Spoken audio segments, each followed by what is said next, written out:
Well, to shed more light on this, we have the pleasure to have with us over the phone our dear guest, Dr. Mohamed Abdel Halim, the political analyst. Good evening, sir.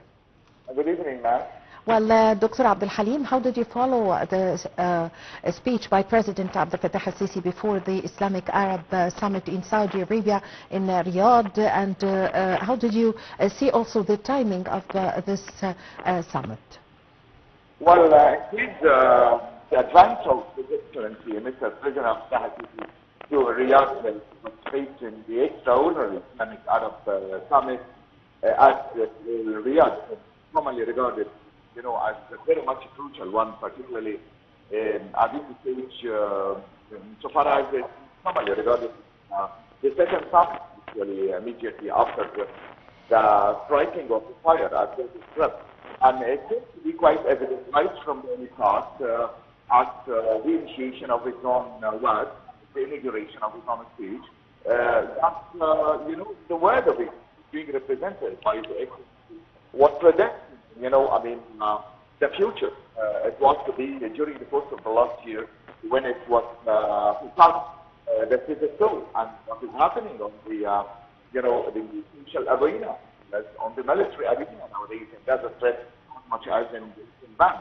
A sort of word that confirms the concept, the text of what to stabilize the situation into the inside of Gaza Strip, including in the time certain individual premises, texts of the Egyptian Islam and the Egyptian point of view, actually, and the keen sense of exerting a deal of sense of effort, that has been exerted in the Egyptian state, the sort of that would confirm and would confirm actually what His Excellency did say and publicize during the ordinary Arab Islamic Summit in Riyadh, in addition to, the examination of the very serious and dangerous cases and situations in Lebanon, and the importance of achieving and reaching to, a ceasefire, Gaza Strip, as well as at Lebanon, and, the stoppage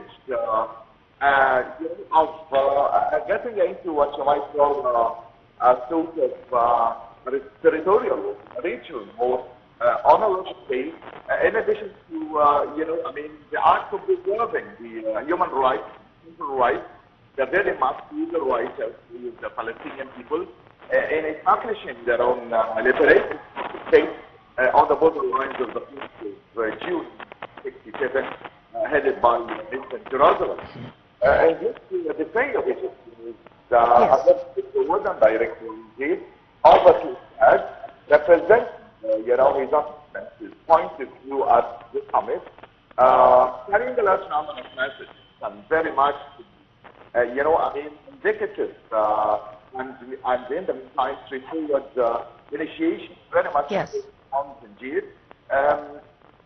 The message actually that had been represented by His Own Excellency that, in the name of it, I would obviously publicly publicize, that we really stand in facing all the agendas, all the hidden conspiracies that would target the liquidation of the Palestinian soul.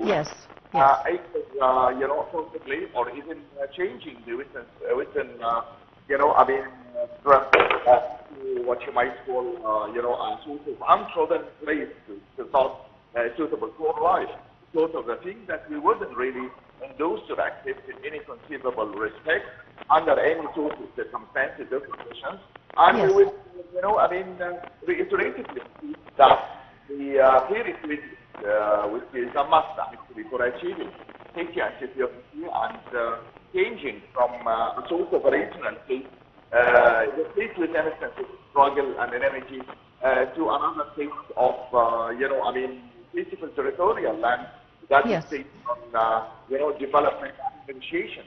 Indeed, as I've just said, that this sort of extraordinary summit is supposed to be the second of its own edition, second edition. Coming, it's a very crucial timing.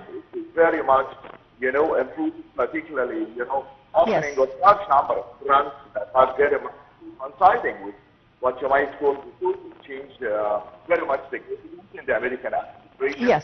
And the reaching of Mr. President Donald Trump actually to the Oval Office in Washington, D.C. I mean, initiating and sending a large number of Islamic Arab, messages to Washington, D.C., confirming and, establishing in the meantime the source of the absolute unconditional source of support, of the Arab and Islamic countries seeking the Palestinian state, and establishing in the meantime the Arab situation, discussing it openly and publicly on the table before getting, into the White House, in Donald Trump, so his own admittance to the White House. Particularly, which is actually, has been, shared by all the Arab leaders, as a sort of consensus of opinion among all Arab leaders that we endorse and agree on, in sort of reaching two-state solution.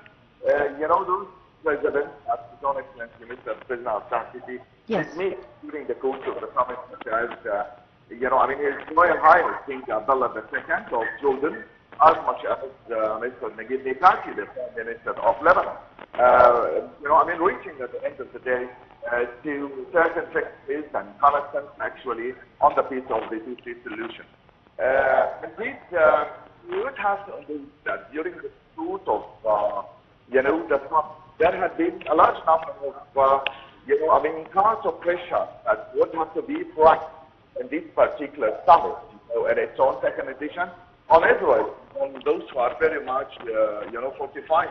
That is what we perhaps the first one is to go through the diplomatic negotiative route, that there should be, one overall estimation or one consensus of opinion on establishing political. Yes, I thank you very much for your time. Thank you for your valuable information. Dr. Mohamed Abdel Halim, a political analyst. I really had the pleasure to have this phone with you. Ladies and gentlemen, a short break and I'll be back with you.